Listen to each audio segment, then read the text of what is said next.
Joined by Brian Hayes and Marty Bureau. I got to be honest with you guys, this one really, really gets to me. Gentlemen, Madison Square Garden, New York has seen some huge fights over the years. This certainly wasn't Ali Frazier, wasn't even Domi Probert from 1992. Rempe versus MacDermid was more like a circus coming to town than it was a heavyweight title fight. Marty, you've been part of line brawls in the past during your career, and I see you shaking your head already. What was your take on the way things unfolded at MSG last night?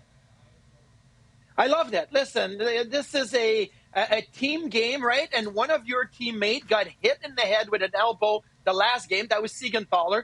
And we saw a 4-game suspension because of it. We saw a 4-game suspension. That, but MacDermid had already challenged Rempe before that, and Rempe went out and got suspended. So now you play them again, and you want to settle the score. If you're Peter Laviolette or Travis Green, and you don't want the scores to be settled, you don't dress those two players. You don't start them. Right? They put them out there. Why? Because they're like, hey, that's what we got to do. And everybody loves it. The fans love it. The teams love it. The players love it. Everybody loves it. Gino, you may be the only one that doesn't love it. And I get, you're like, well, why is everybody fighting? You know, that should be MacDermid against Rempe. But, I mean, I was on the bench 10 years ago when we had a brawl against the Devils, and I wanted to jump over the boards. I wanted to get involved, and I wasn't even in the situation. So that's why the situations like last night, they don't happen often, but when they do, we all love it. Yeah, they barely happen anymore. Let's clarify that. You mentioned there's a reason they barely happen anymore. Yeah, because it's not hockey. It is hockey. It's been a part of history forever. And there's a lot of things that were a part of history that aren't a part of the current day today because it wasn't good. We didn't want it in the game. There's a reason we evolved away from it. You don't want it in the game, maybe, and there are a few other people that might not. But I saw 20,000 people going nuts at the Garden last night. And this is the definition of water cooler activity in pro hockey today. This gets people buzzing more than anyone else. But you have a gripe with the players, not with the league. You referenced the 4-game suspension. I think the league did everything they possibly could with this. Rempe got 4 games. He deserved that. Maybe he deserved more if he had been on the books before, but he was in the minors 2 months ago. He got 4 games. Then he got thrown out last night. Right? It is not a coincidence that Lazar and Vesey were the first fight on record, so the refs could kick everybody out. I think that's a win, Gino. That's a win for what you're talking about. 10 years ago, 30 years ago, that doesn't happen. And Rempe and MacDermid fight 2, 3, 4 more times. There's more line brawls. It happened. No one got hurt. They left the ice. The issue was defeated. But you're crossing. You have an issue with the way that teams feel about this in a physical, intimidating sport. The Devils felt there was an obligation for Rempe to pay a price and an obligation for the Devils to Rempe paid the price. He got suspended 4 games. It's up to the league to sit there and dole out the punishment. It's not up to them to get their pound of flesh. So here's my point, Mike, and I understand the marketing standpoint. You're absolutely right. Marty, you've been in the game many, many years as a player and now as a broadcaster. I understand. You want to market this game, drop the gloves, have line brawls. You want to win in this game, you don't drop the gloves. The teams that really win. When was the last time we crowned a Stanley Cup champion and they had a real goon in their lineup? The reason you don't have real goons in the lineup right now is because you're taking up a valuable spot. You have less of a chance of winning the game. You have a better chance of marketing the game. I understand that. But, Marty, is that where we've completely lost track of the direction we want to be headed? Okay, there's no goons left in the league. Why? Because it is not necessary.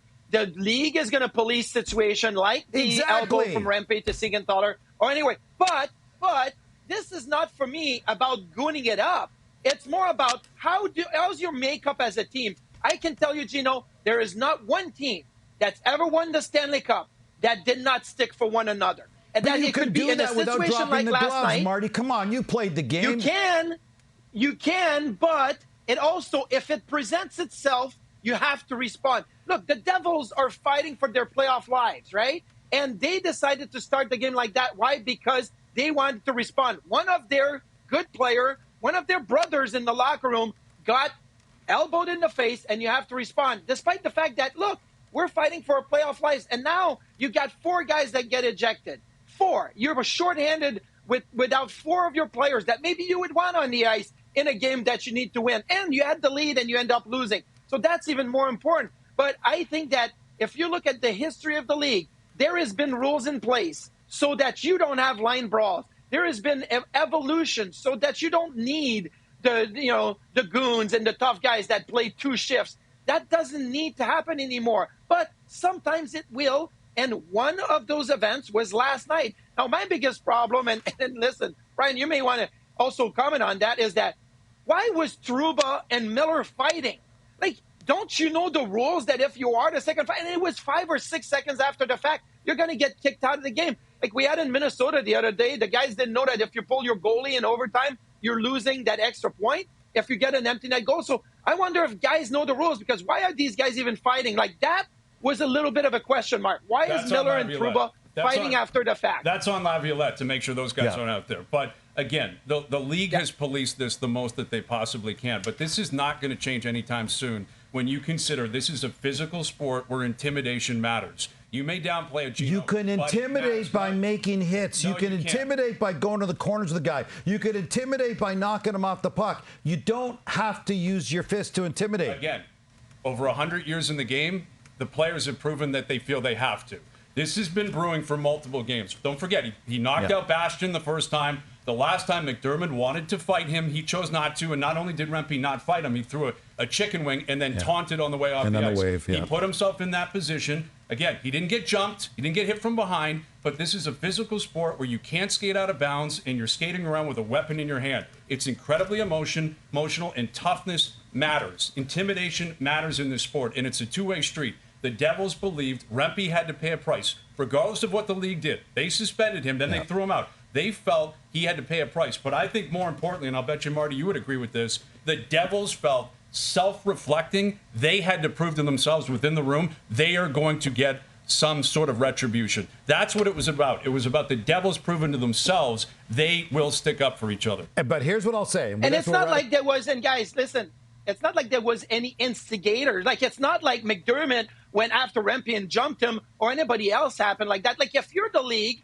and you say, what happened at MSG last night is unacceptable, then you got to make fighting, not okay. You got to take it out. Like, to get a 5 minute for fighting is part of the game, and it's part of the intimidation, the part of, your team's made up, right? Brian Burke with the Anaheim Ducks, they won the cup. They were tough, right? They fought, they hit, they did all that. They intimidated everybody around. That's how they won. So it's part of the game. If you don't want what happened, take it out of the game. But it's still there. Why? Because the players are okay with it. The coaches are okay with it. The fans are okay with it. They love it. They're on their feet. So until you take it out of the game, you're going to get that, and I'm fine with it. You know when fighting's out of the game?